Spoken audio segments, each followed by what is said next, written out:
Misalnya kita pakai IoT nih, kan bergantung kan sama IoT di segala aspek. Itu Oke. aman atau enggak, Pak? Namanya sistem ini eh, bisa dikatakan semuanya ada celah. Jaringan itu tetap ada celah. Yang namanya orang penasaran itu pasti ya dia akan tetap mencari mana sih bagian yang lemah dan itu harus diperbaiki.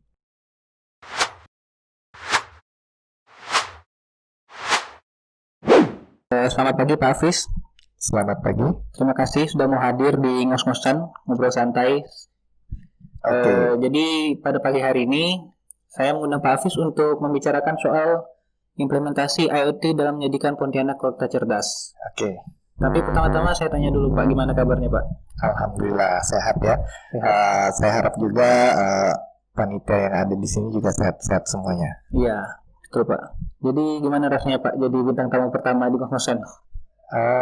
Ya surprise juga ya. Pertama pada saat dikontak dan ternyata saya yang pertama. Ya it's okay. Mudah-mudahan acara ini bisa berlanjut sampai seri-seri yang seterusnya. Amin. Baik Pak, langsung aja ya Pak ya. Oke. Pertama saya mau tanya dulu Pak, Internet of Things atau IoT itu sebenarnya apa Pak? Internet of Things itu pengembangan dari penggunaan internet, konektivitas internetnya itu sendiri ya. Iya. Itu diperluas terkait dengan perangkat khusus atau perangkat sistem tertanam. Oh gitu. Nah, jadi setiap perangkat itu memiliki konektivitas khususnya internet tadi ya. Iya. Nah, itu penggunaan bisa diperluas, bisa untuk data mining dan segala macam. Oh, jadi hubungannya nyambung kemana-mana ya Pak ya? Ya, betul. Banyak. Jadi pertama kan kalau Pontianak nih udah ada IoT-nya atau belum Pak? Pastinya udah ya. Iya, contohnya kayak gimana tuh Pak? Contohnya Pontianak ini IoT itu kan sebenarnya luas ya. Iya, Nah, betul. tidak terbatas pada perangkat tertentu. Betul. Jadi segala sesuatu yang berkonektivitas dan bisa saling terhubung menggunakan jaringan internet itu udah dapat dikatakan sebagai perangkat IoT. Oh, gitu ya Pak ya. Nah, salah satu contoh kita bisa bekerja remote dari rumah tanpa harus ke kantor itu juga salah satu manfaat dari IoT. Oh, baik. Misalnya pakai komputer ada TeamViewer ya, pakai konektivitas internet. Kita bisa kendalikan komputer yang ada di kantor dari rumah. Nah, contoh yang paling sederhana itu ada remote control. Gimana tuh Pak maksudnya Pak? Remote control itu kan bekerja apa ya? Kita mengendalikan sesuatu tanpa harus menyentuh perangkatnya secara langsung. Oh gitu ya. Jadi itu termasuk salah satu contoh paling simpel dari IoT. Iya, remote control itu bayangannya seperti itu. Iya, baik Pak. Gampang dimengerti ya Pak ya. Oke. Saya mau tanya nih Pak, untuk IoT sendiri dampak positifnya apa Pak? Sama negatifnya juga Pak? Kalau dampak positifnya relatif banyak ya. Yang jelas itu memudahkan kita. Iya betul. Dalam bekerja ataupun dalam kehidupan sehari-hari kita. Ya saya setuju. Jadi banyak hal yang bisa kita explore menggunakan produk IoT ini. Tapi ada juga sisi negatifnya. Kayak gimana tuh Pak contohnya Pak? Sisi negatifnya kita karena terlalu dimanjakan. Jadi terlalu bergantungan gitu ya Pak ya? Iya betul, bisa menyebabkan ketergantungan. Iya. Bisa dimengerti sih Pak. Soalnya orang jadi keenakan ya istilahnya. Jadi nggak mandiri gitu ya. Baik. Untuk perkembangan IoT sendiri sampai sekarang udah sejauh mana Pak? Sejauh ini kalau IoT itu kan masih tetap dikembangkan ya. Iya. Teknologi yang paling mendekati sekarang ini contohnya kalau di Pontianak sendiri, iya. Itu kita bisa lihat Pontianak ada yang namanya Pontif. Pontif ya Pak ya? Ya. Apa tuh Pak? Comment centernya Pontianak. Oh. Ya. Itu kan di Pontianak ini tersebar ada beberapa CCTV. Nah, itu bisa dipantau langsung tuh di tiap jalan yang ada. Oh, gitu ya Pak ya? Perkembangannya kalau kita lihat di luar negeri itu pemanfaatan CCTV itu tidak hanya sebatas untuk memantau arus lalu lintas, tapi bisa juga memantau ditempatkan di bandara misalnya untuk memantau kedatangan, warga WNA. Nah, itu ya. bisa diidentifikasikan langsung, oh ya ini. Nah, fungsinya apa? Kalau kita bisa mengetahui dengan cepat, misalnya ada suspek orang yang dicekal untuk keluar, nah itu bisa cepat diketahui dari situ. Cepat tanggap, cepat respon Iya. ya Pak ya. Jadi emang ke semua aspek kehidupan IoT itu benar-benar berpengaruh ya Pak ya. Iya. Bahkan kalau yang sering nonton itu polisinya aja kan pasti kalau nyari case tertentu atau ada kejadian tertentu yang pertama dilihat CCTV. Iya betul Pak. Ya. Itu film-film FBI, CIA semua segala pakai itu Iya. Pak ya. Berarti kan kalau mau diterapkan di kehidupan nyata tidak semudah di film Pak, tapi itu kan harus uji coba apa segala. Ya itu. Menurut Bapak di Kota Pontianak nih udah cukup belum teknologinya untuk diterapkan seperti itu? Nah ini balik lagi ya. Kalau kita ngomong secara luasnya lagi smart city-nya, Iya. itu ada 6 aspek. Apa aja tuh, Nah, Pak? smart economy, kemudian ada smart people ya, atau SDM-nya kita bilang, Iya. kemudian smart government-nya, kemudian ada smart living, kemudian ada smart transportation-nya, Iya. smart environment. Nah, poin tersebut itu harus saling terhubung nih. Betul Pak, harus saling mendukung satu sama lain. Ya, kalau kita hanya berbicara IoT itu sebagian kecilnya saja. Iya ya. Ya, jadi yang namanya IoT itu kan harus saling terhubung semuanya tuh. Aspek-aspek yang keenam tadi itu harus saling terhubung. Betul. Jadi istilahnya kayak akar pohon gitu ya Pak ya? Iya, betul. Nanti hasilnya tuh jadi pohonnya sendiri gitu. Iya. Baik. Ada juga tidak bentuknya seperti pohon, bisa seperti circle roda. Dia saling berhubung. Oh ya. Jadi terus berputar gitu ya Pak ya? Iya. Baik. Terus menurut Bapak hal paling utama dalam IoT itu apa Pak? Kalau misalnya mau dibicarakan sampai satu titik tertentu gitu.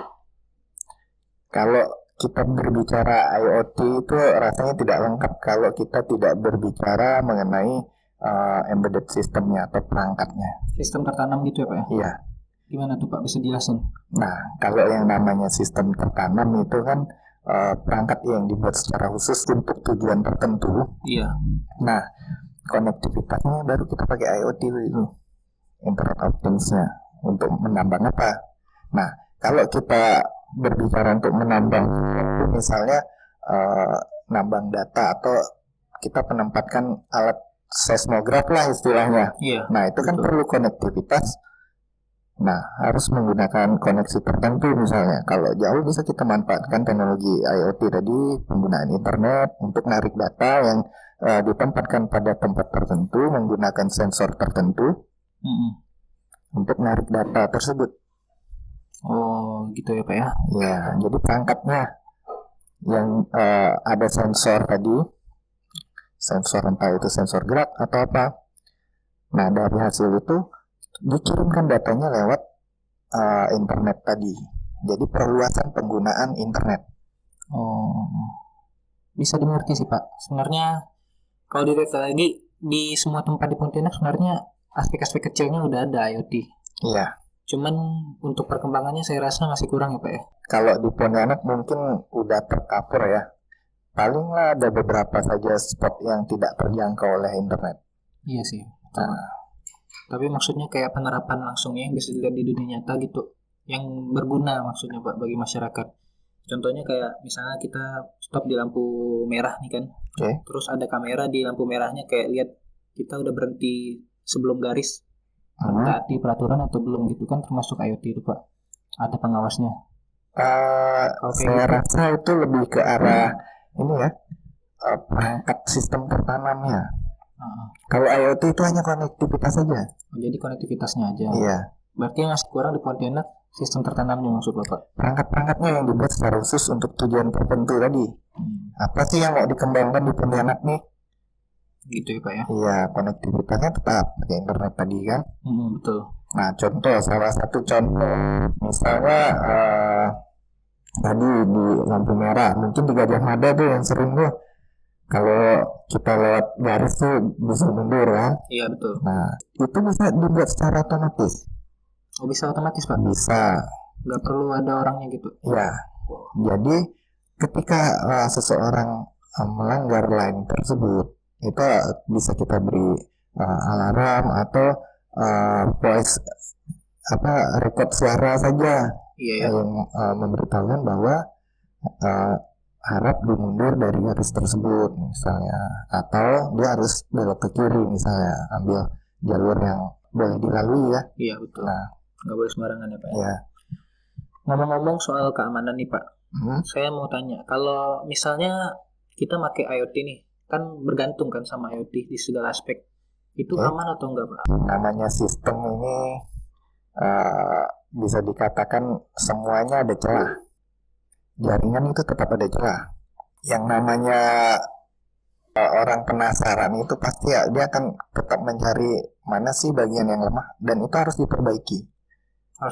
Nah, yang namanya hacker itu kan ada beberapa tipe. Dia ada yang merusak, kemudian ada juga yang mencari tahu dan memberitahukan kepada pemilik sistem tersebut, ini harusnya seperti ini. Istilahnya kayak debugger gitu ya Pak ya? Iya. Kalau celah dari IoT ini besar atau kecil aja kemungkinannya Pak? Atau ada satu sistem yang masih fatal kerusakannya gitu?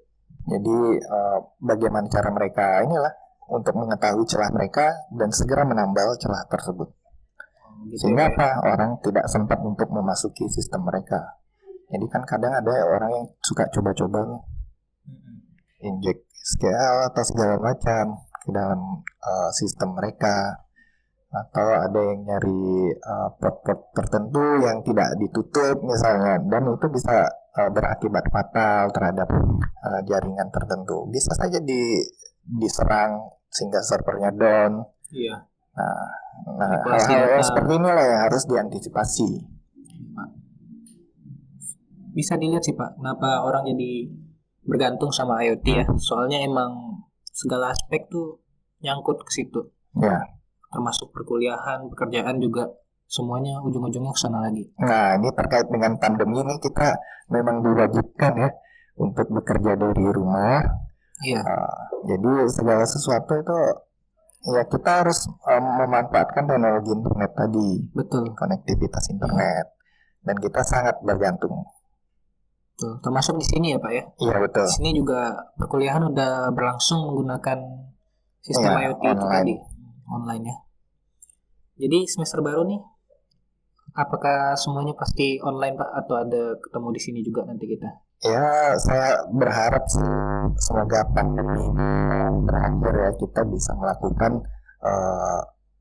perkuliahan tatap muka juga, karena ada hal-hal yang tidak bisa digantikan pada saat tatap muka.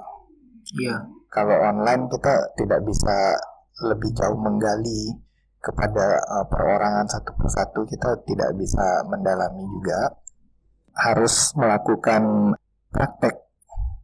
Nah, ini kan yang agak sulit. Kalau hanya menonton tutorial saja, saya rasa itu tidak cukup. Iya, betul Pak. Itu balik lagi ke IoT kan Pak, kan sebenarnya. Ya. Kalau misalnya untuk orang yang masih istilahnya di kampung gitu Pak, gimana tuh Pak cara ngatasinnya? Nah, ini kita harap maklum saja ya, karena tidak semuanya ini berkecukupan semuanya, dan perangkat-perangkat pun itu harusnya menunjang. Nah, kalau yang di kampung ini kan terkadang internet aja susah misalnya. Ya, betul Pak. Apalagi perangkat yang untuk menunjang ya, mau tidak mau kan mereka harus mencari signal atau apa ke kotanya sedikit. Iya. Nah, jadi itulah segala kendala dan kekurangannya pada saat ini. Gitu ya Pak ya. Kalau dilihat lagi, seperti kata Bapak tadi kan, di Pontianak sendiri IoT udah lumayan kan Pak. Ya. Kalau di Indonesia gimana Pak? Di Indonesia kota yang bisa kita menjadikan acuan itu adalah kota-kota besar ya. Jakarta gitu ya Pak ya? Jakarta, Surabaya, Jogja. Nah, kota-kota besar seperti ini yang bisa menjadi acuan kita bagaimana masing-masing pemerintah ini berinovasi, berlomba untuk create sesuatu nih yang bisa dimanfaatkan oleh warganya. Kalau di Jakarta sendiri udah ada apa Pak yang luar biasa gitu sampai bisa ditiru oleh Pontianak ke depannya? Yang paling dekat bisa ditiru itu Jakarta Smart City-nya, JSC-nya. Gimana tuh Pak maksudnya? Kalau kita berbicara mengenai ini kan harus didukung yang pertama kebijakan. Iya, betul. Yang kedua infrastruktur. Iya, ekonomi sama orangnya juga ya Pak ya. Kalau hal ini udah mendukung, tentunya yang lain itu pasti akan mengikuti. Betul. Itu saja yang kuncinya. Kalau menurut Bapak sendiri gimana Pak untuk Pontianak? Orangnya udah mampu beradaptasi untuk IoT atau? Saya rasa kalau dikaitkan dengan kebijakan oleh pemerintah, saya rasa masyarakat pasti akan mengikuti semuanya. Tapi kalau yang kayak kita lihat contohnya Pak udah ada yang gagal nih Pak. Kayak ada. Yang di Pertamina tuh misalnya kita mau ngisi nggak pakai uang gitu kan? Iya betul. Itu penerapannya aja saya lihat masih kurang Pak. Ini kan kita berbicara tadi kebijakan, infrastrukturnya. Iya masih mendukung kurang. Tidak. Kalau tidak mendukung ya saya rasa tidak menjamin juga 100% sukses ya. Walaupun ya ada beberapa yang dapat dikatakan sukses, tapi secara keseluruhan itu tidak siap. Betul. Baik dari Pertamina ya atau SPBU yang ada ya. SPBU. Nah, harusnya kalau mau menerapkan seperti ini kan didukung dulu nih SPBU-nya, siapkan dulu nih perangkat EDC-nya segala macam. Nah, iya, Pak. Kemudian training dulu nih petugas SPBU-nya. Jadi jangan pada saat customer mau bayar dia masih kelagapan nih. Nah, itu bisa menyebabkan gaptek istilahnya gitu. Iya, betul. Masalah gaptek nih, Pak. Menurut Bapak, selain itu apa lagi yang harus dipersiapkan oleh Pontianak kalau mau maju ke depan sebagai smart city, Pak? Edukasi ya. Edukasi penting. Edukasi kepada masyarakat segala macam itu wajib. Saya rasa perlu. Jadi tidak hanya di Kota Pontianak saja, harusnya ke daerah pun itu juga disampaikan. Jadi tidak ada istilahnya kesenjangan. Nah, apalagi kalau kita berbicara ini kan terkait dengan kebijakan, jadi tidak ada penyeragaman budaya. Jadi rata semuanya. Nah, ini juga terkait dengan aspek lokalnya itu. Betul, Pak. Kalau ngomong-ngomong kayak gitu, menurut pengamatan saya sendiri kan kemarin saya ada PMKM kan Pak, ke desa Seribu namanya di Landak. Itu saya lihat sendiri di SMA-nya tuh jangankan IoT Pak, pakai komputer aja masih susah payah mereka. Jadi itu kalau saya lihat untuk kedepannya mungkin baru Pontianak yang bisa Pak, Pontianak dan sekitarnya. Nah, kalau ke dalam-dalamnya lagi masih kurang. Menurut Bapak gimana tuh? Kalau menurut saya kita seragamkan dulu nih, kita ratakan dulu. Kalau yang smart itu hanya di kota saja, ini percuma. Cuma ya Pak ya? Ya harusnya kita dari luar dulu. Harusnya desanya dulu kita. Ya, perlahan baru menuju ke kotanya gitu. Betul. Pak. Kenapa harus kayak gitu Pak? Coba saya ambil contoh. Kalau di kota itu sudah menggunakan serba payment atau pakai kartu segala macam. Iya. Terus kalau orang yang dari desa ke kota gimana? Nggak bisa adaptasi pasti ya Pak ya. Iya. Dia kayak gelagapan, nggak tahu apa yang mau diperbuat soalnya bingung. Nah, harusnya ini juga disampaikan ke desa. Kalau dari pemerintah Pontianak sendiri udah ada upaya belum Pak buat edukasinya? Kalau itu mungkin sudah ya.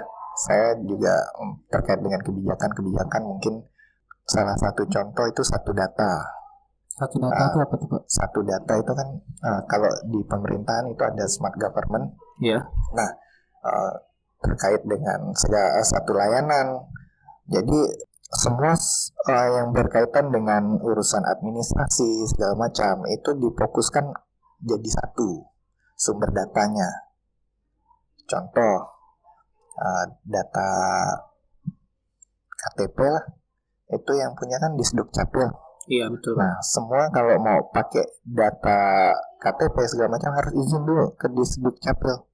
Nah, jadi tidak ada duplikasi data segala macam. Oh, gitu ya Pak ya? Ya. Bisa dilihat sih Pak perkembangannya, walaupun perlahan. Kalau misalnya udah ada edukasinya, pasti kedepannya bakal lancar juga IoT-nya. Ya. Kan itu tadi ngomongin pemerintah Pak. Kalau dari kita sendiri udah ada upaya atau belum Pak buat memperluas IoT di Kota Pontianak nih?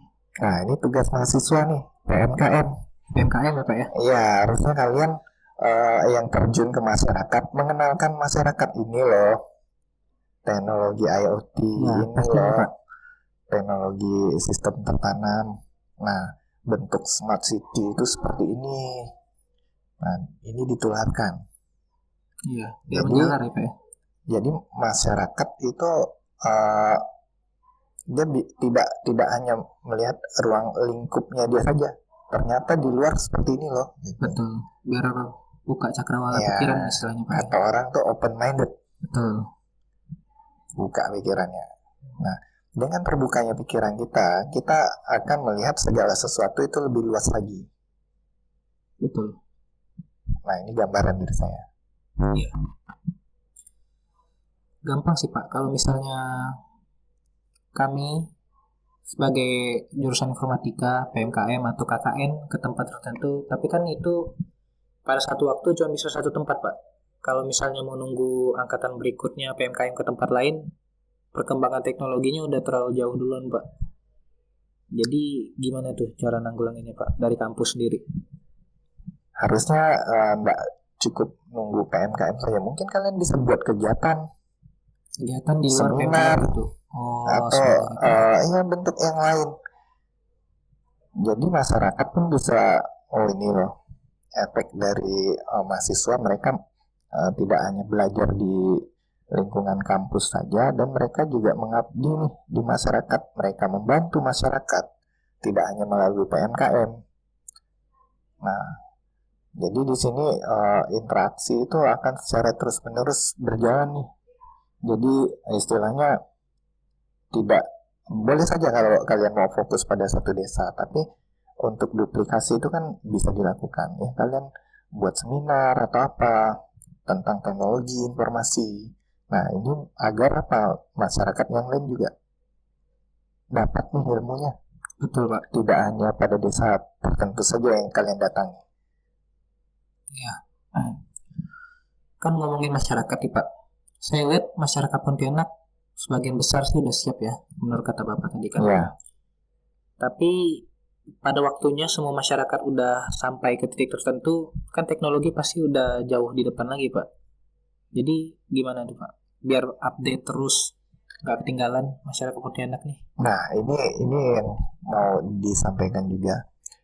Kalau di luar udah mungkin berbicara 5G atau 6G, Iya. kita masih 4G pun masih keteteran. Betul. Nggak apa-apa. Yang penting kita perlahan nih dapat mengikuti. Ya paling tidak nanti minimal tuh mendekati lah. Ya karena apa? Infrastruktur kita belum mendukung loh. Betul Pak. Bisa dilihat ya. Makanya di luar itu saya juga salut atas kinerja pemerintahan kita ya. Infrastruktur itu dikejar. Betul Pak, bisa dilihat ya. Ya, kalau infrastruktur udah bagus segala macam, yang lain tuh pasti akan mengikuti. Nah, itu gambarannya. Masyarakat mau tidak mau kan pasti ada sesuatu hal yang baru ini, mereka akan mau mencoba. Kalau udah mencoba, udah terbiasa, akhirnya berkelanjutan loh. Ketagihan nih. Iya. Iya sih Pak, bisa dilihat. Kalau dari luar negeri sendiri Pak, udah sampai sejauh mana tuh? Kita ketinggalannya jauh atau enggak sih Pak? Kalau saya katakan ketinggalan jauh itu tidak juga ya, tapi mendekati pun tidak terlalu dekat. Karena apa? Terkait dengan perkembangan yang ada itu kan memang di kota-kota yang besar seperti Amerika, Jepang, Iya. dan yang lainnya Jerman misalnya. Nah, ini kan memang acuan dunia nih. Betul Pak, udah maju sekali ya. Iya, kita kalau sebenarnya tidak kekurangan orang-orang yang hebat. Iya. Banyak dosen-dosen dari teknik ini yang kuliah juga di S3-nya di Jepang, di Jerman, Amerika termasuk ya. Iya, ada. Nah, ini kan ketika sudah pulang selesai kuliahnya ngabdi lagi di Unpad. Betul. Ilmu yang mereka bawa itulah yang harus mahasiswa apa ya istilahnya serap. Iya. Buat memperlanjut ya Pak ya. Iya. Kalau dari dosen sendiri Pak yang udah belajar ke luar negeri gitu, gimana kontribusinya untuk IoT Kota Pontianak? Udah ada yang signifikan atau masih gitu-gitu aja Pak? Ini kan saya nggak tahu ya. Kan bidangnya masing-masing tuh. Betul. Ya, kalau di teknik itu kita ada Pak Ferry. Pak Ferry itu lulusan Jepang. S3 di Jepang Pak? Ya. Nah, ini sedang ikut lomba tim robotnya Pak Ferry nih, lolos nih 2 tim. Oh ya? Iya. Nah, ini salah satu kontribusi. Skala apa tuh Pak? Nasional? Wah, luar biasa ya. Kontes robot nasional. Nah, kita juga jangan sampai ketinggalan. Kita informatika ada Gemastik. Iya, mudah-mudahan tim kita juga bisa lolos. Gemastik ini lagi berlangsung sekarang kan Pak? Iya, betul.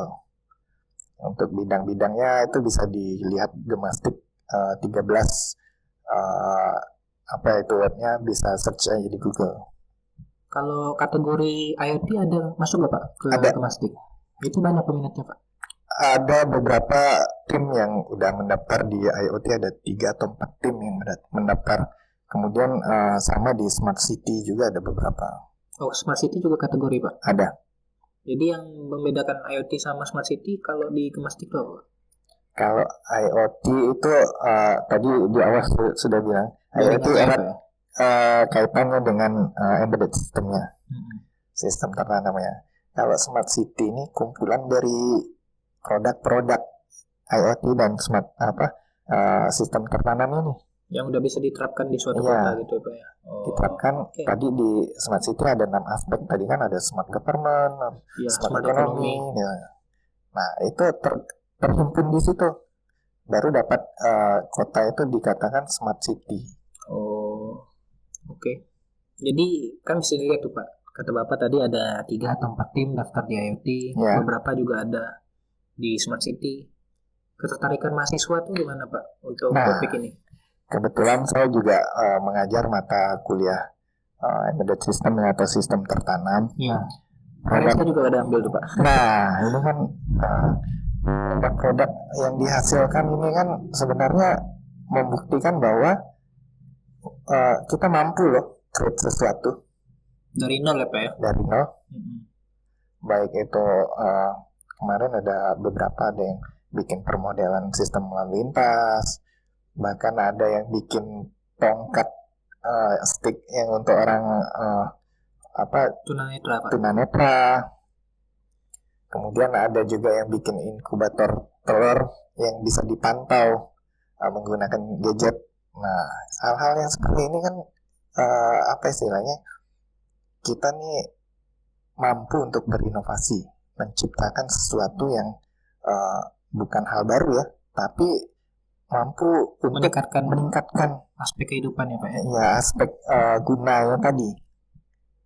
Iya, sebenarnya ide-idenya udah bagus sih Pak, tapi masalah biaya mungkin Pak ya, jadi nggak bisa dikembangkan lebih jauh.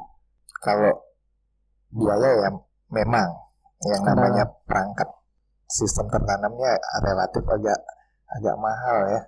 Kisaran berapa tuh Pak harganya? Nah, ini tergantung komponen yang kita pakai. Jadi nggak dapat dikatakan bahwa ini mahal, ini murah. Nanti kita lihat pada saat create sesuatu baru dapat kita rincikan ya.